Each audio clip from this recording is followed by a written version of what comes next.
ಒಂದು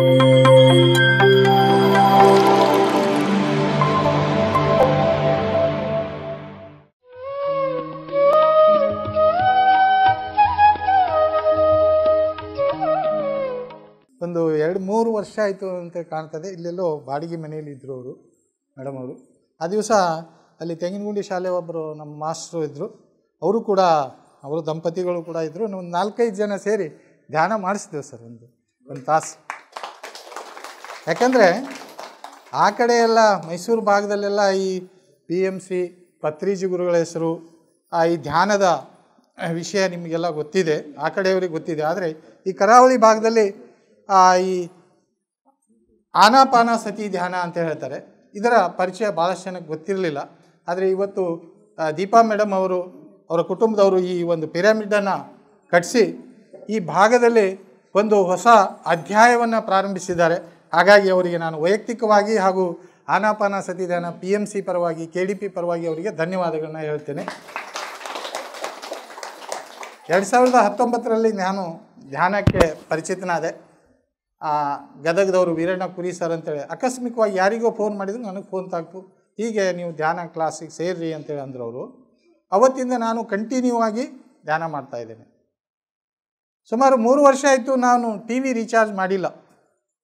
ಯಾಕೆಂದರೆ ನೋಡ್ಲಿಕ್ಕೆ ಟೈಮೇ ಸಿಗೋದಿಲ್ಲ. ರಾತ್ರಿ 9:30ಯಿಂದ 11 ಗಂಟೆ ತನಕ ಜೂಮ್ ಕ್ಲಾಸ್ ಇರ್ತದೆ. ಬೆಳಿಗ್ಗೆ 6ರಿಂದ 7 ಗಂಟೆವರೆಗೆ ಒಂದು ಸತ್ಸಂಗ ಇರ್ತದೆ. ಆಮೇಲೆ 7ರಿಂದ 1 ಗಂಟೆ ನಿಮ್ದು ಏನಾದ್ರು ಡೌಟ್ಸ್ ಇದ್ದರೆ ಸಂವಾದ, ಪ್ರಶ್ನೆ ಕೇಳಲಿಕ್ಕೆ ಅವಕಾಶ ಇರ್ತದೆ. ಹಾಗಾಗಿ ಟೈಮೇ ಸಿಗೋದಿಲ್ಲ. TV ರೀಚಾರ್ಜ್ ಮಾಡಿಲ್ಲ, ಅದರಿಂದ ಹಣದ ಉಳಿತಾಯ ಆಯಿತು, ಸಮಯದ ಉಳಿತಾಯ ಆಯಿತು. ವೈಯಕ್ತಿಕವಾಗಿ ಧ್ಯಾನ ಮಾಡಲಿಕ್ಕೆ ನನಗೆ ತುಂಬ ಅನುಕೂಲಕರವಾಗಿದೆ. ಹಾಗೆ ಮಾಂಸಕ್ಕೆ ಪ್ರತಿ ವಾರ 200-300 ರೂಪಾಯಿ ಖರ್ಚು ಮಾಡಬೇಕಾಗಿತ್ತು ಸರ್. ಆದರೆ ತಿಂಗಳಿಗೆ ಸುಮಾರು 1-1.5 ರೂಪಾಯಿ ಖರ್ಚಾಗ್ತಿತ್ತು. ಅದು ಟೋಟಲಿ ಎಷ್ಟು ಖರ್ಚಾಗ್ತಿತ್ತು ನೋಡಿ. ಅದನ್ನು ನಾನು ಅಲ್ಲಲ್ಲಿ ಆದಿವಾಲ ಪಿರಮಿಡ್ಗೆ ಒಂದಿಷ್ಟು ಅಮೌಂಟನ್ನು ಕೊಟ್ಟೆ. ಮೊನ್ನೆ ಕಾರ್ಯಕ್ರಮಕ್ಕೆಲ್ಲ 500, 1000, 5,000, 10,000. ಗುಲ್ಬರ್ಗಾದಲ್ಲಿ ಒಂದು ಪಿರಮಿಡ್ ಆಯಿತು, ಅಲ್ಲಿ ಒಂದು 5,000. ಆ ಒಂದು ಹಣ ಮಾಂಸಾಹಾರಕ್ಕೆ ವ್ಯಯಿಸಿದಂಥ ಹಣವನ್ನು ಅಲ್ಲಿ ಕಳಿಸಿದ್ದೆ. ಆದಿವಾಲ ಪಿರಮಿಡ್ಗೂ ಕೂಡ ಚಿತ್ರದುರ್ಗದಲ್ಲಿ ಅದು ಮುಂದಿನ 2-3 ತಿಂಗಳಲ್ಲಿ ಅದು ನಿರ್ಮಾಣ ಆಗುವ ಹಂತದಲ್ಲಿದೆ. ಬೆಂಗಳೂರಲ್ಲಿ ದೊಡ್ಡ ಪಿರಮಿಡ್ ಇದೆ, ಅದಕ್ಕಿಂತ 2ನೇ ದೊಡ್ಡ, ಕರ್ನಾಟಕ ಅತಿ ದೊಡ್ಡ ಪಿರಮಿಡ್ 99/99 ಆದಿವಾಲದಲ್ಲಿ, ಅದು ಕೆಲವೇ ದಿನಗಳಲ್ಲಿ ಉದ್ಘಾಟನೆ ಆಗಲಿದೆ. ಒಟ್ಟಾರೆ ನಮ್ಮ ಜೀವನದ ಗುರಿ ಸಂತೋಷ ಪಡುವುದು. ಎಷ್ಟು ದುಡ್ಡಿದ್ರು, ಎಷ್ಟು ಚಿನ್ನ ಇದ್ದರೂ, ಆಸ್ತಿ ಇದ್ದರೂ ಸಂತೋಷ ಸಿಗೋದಿಲ್ಲ. ನಮ್ಮ ಮನಸ್ಸಿನಿಂದಲೇ ಅದನ್ನು ಸಂತೋಷವನ್ನು ಅನುಭವಿಸ್ಬೇಕಂದ್ರೆ ನೀವೆಲ್ಲ ಧ್ಯಾನ ಮಾಡಬೇಕು. ಈಗ ಮೊದಲು ನಮ್ಮ ಮನೆಯಲ್ಲಿ ಮಾಂಸಾಹಾರವನ್ನೇ ನೀವು ಊಟ ಮಾಡು ಅಂತ ಹೇಳ್ತಿದ್ರು.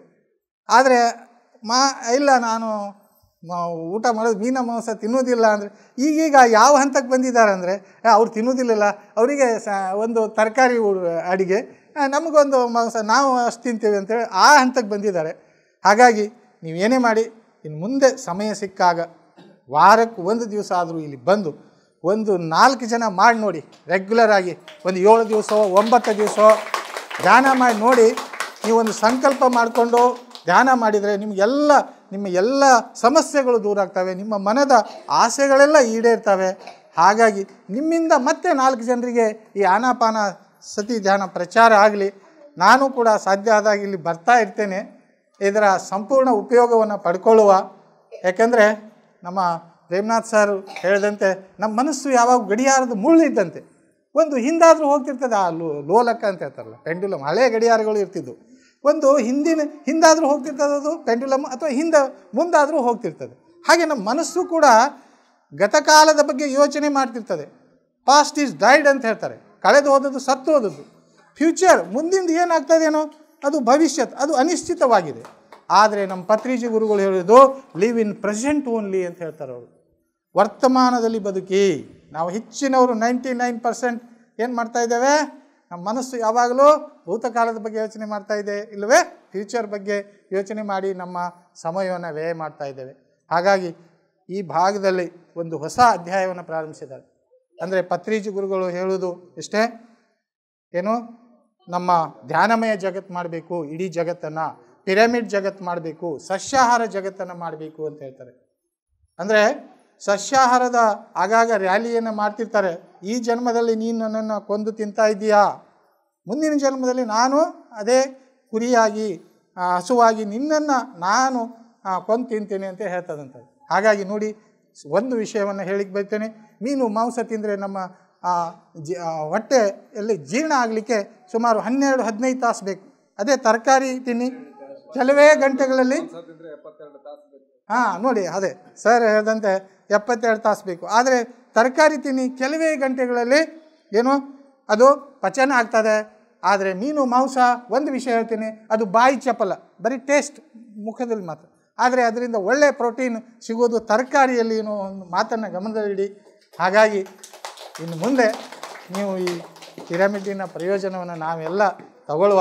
ನನ್ನ ಹೆಸರು ಹೇಳುವುದನ್ನು ಮರ್ತೆ, ನನ್ನ ಹೆಸರು ಪಿ ಟಿ ಚವ್ಹಾಣ್ ಅಂತೇಳಿ ಇಲ್ಲೇ ಭಟ್ಕಳ ಮಾರುಕೇರಿ ಪ್ರೌಢಶಾಲೆಯ ಶಿಕ್ಷಕನಾಗಿದ್ದೇನೆ.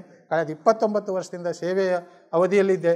ಆದರೆ ಕೆಲವು ಸಮಸ್ಯೆಗಳು, ಆಡಳಿತಾತ್ಮಕ ಸಮಸ್ಯೆಗಳು, ಕೌಟುಂಬಿಕ ಸಮಸ್ಯೆಗಳು, ನನಗೆ ವೃತ್ತಿನೇ ಬೇಡ, ಜೀವನವೇ ಬೇಡ ಅಂಥೇಳಿ ಭಾಳ ಬೇಜಾರದಲ್ಲಿದ್ದೆ. ಆ ಸಮಯದಲ್ಲಿ ನನಗೆ ಅಪದ್ಬಂಧುವಾಗಿ ಈ ಆನಾಪಾನ ಸತಿ ಧ್ಯಾನ ಅನ್ನೋದು ಪರಿಚಿತವಾಗಿ ನಾನು ಕಳೆದ ಅನೇಕ ದಿನಗಳಿಂದ, 1 ವರ್ಷ ಅಂದರೆ 1 ದಿನ ಕಳೆದಂಗೆ ಆಗ್ತಾಯಿದೆ. ಆ 1 ದಿನ 1 ಗಂಟೆ ಕಳೆದು ಹೋದಂತೆ ಅಷ್ಟು ಈಸಿಯಾಗಿ ಟೈಮ್ ಕಳೆದು ಹೋಗ್ತಾ ಇದೆ. ಇದು ಆನಾಪಾನ ಸತಿ ಧ್ಯಾನದ ಪ್ರಭಾವ ಅಂತ ಹೇಳ್ತೇನೆ. ಹಾಗಾಗಿ ನಾವೆಲ್ಲ ಮುಂದಿನ ದಿನಗಳಲ್ಲಿ ಇದರ ಪ್ರಯೋಜನವನ್ನು ತಗೊಳ್ಳುವ. ಪ್ರೇಮ್ನಾಥ್ ಸರ್ ಹಾಗೂ ಅಂಕೋಲಾದಿಂದ ನಮ್ಮ ಮೈತ್ರೇಯಿ ರಾಜ್ಕುಮಾರ್ ಅಂತ ಹೇಳ್ತೇವೆ, ಪ್ರತಿ ದಿವಸ ಒಂದು ಜೂಮ್ ಲಿಂಕ್ ದೀಪಾ ಮೇಡಮ್ ಅವರು ಕಳಿಸ್ತಾರೆ. ಒಂದು 2 ದಿವಸ ಅಟೆಂಡ್ ಆಗಿ ನೀವು ಅದನ್ನು ಬಿಡೋದೇ ಇಲ್ಲ. ಪ್ರತಿ ದಿವಸ ಆ ಜೂಮ್ನಲ್ಲಿ ಅವರು ಕೆಲವು ಹಾಡುಗಳನ್ನ ಹಾಡ್ತಿರ್ತಾರೆ, ಅವರ ಭಕ್ತಿ ಹಾಡುಗಳು, ಅವೆಲ್ಲ ನಾವು ಕೇಳ್ತಾ ಇರ್ತೇವೆ ಆ ದಂಪತಿಗಳು. ಹಾಗಾಗಿ ಅವರಿಗೂ ಕೂಡ ಅಭಿನಂದನೆ ಸಲ್ಲಿಸ್ತೇನೆ. ಪ್ರೇಮ್ನಾಥ್ ಸರ್ ನೋಡಿ, ಭಾಗ್ಯ, ಇದು ಭಾಗ್ಯ ನಮಗೆ, ಭಟ್ಕಳದ ಪಾಲಿಗೆ ಭಾಗ್ಯ. ನೋಡಿ, ಅವರು ಬಂದು ಇವತ್ತು ಈ ಪಿರಮಿಡನ್ನು ಉದ್ಘಾಟನೆ ಮಾಡ್ತಾ ಇದ್ದಾರೆ. ಅದರ ಸಂಪೂರ್ಣ ಪ್ರಯೋಜನವನ್ನು ಮುಂದಿನ ದಿನಗಳಲ್ಲಿ ತಗೊಳ್ಳುವ. ಎಲ್ಲರಿಗೂ ಆತ್ಮಪೂರ್ವಕ ಪ್ರಣಾಮಗಳನ್ನು ಸಲ್ಲಿಸಿ ಆನಾಪಾನ ಸತಿ ಧ್ಯಾನಕ್ಕೆ ನಾವೆಲ್ಲ ಜಾಯಿನ್ ಆಗೋಣ ಅಂತ ಹೇಳಿದ್ವಿ. PMC ಕನ್ನಡ ಚಾನೆಲ್ ಅನ್ನು ಲೈಕ್ ಮಾಡಿ, ಶೇರ್ ಮಾಡಿ, ಸಬ್ಸ್ಕ್ರೈಬ್ ಮಾಡಿ ಮತ್ತು ಮಾಡಿಸಿ. ಎಲ್ಲರಿಗೂ ಧನ್ಯವಾದಗಳು.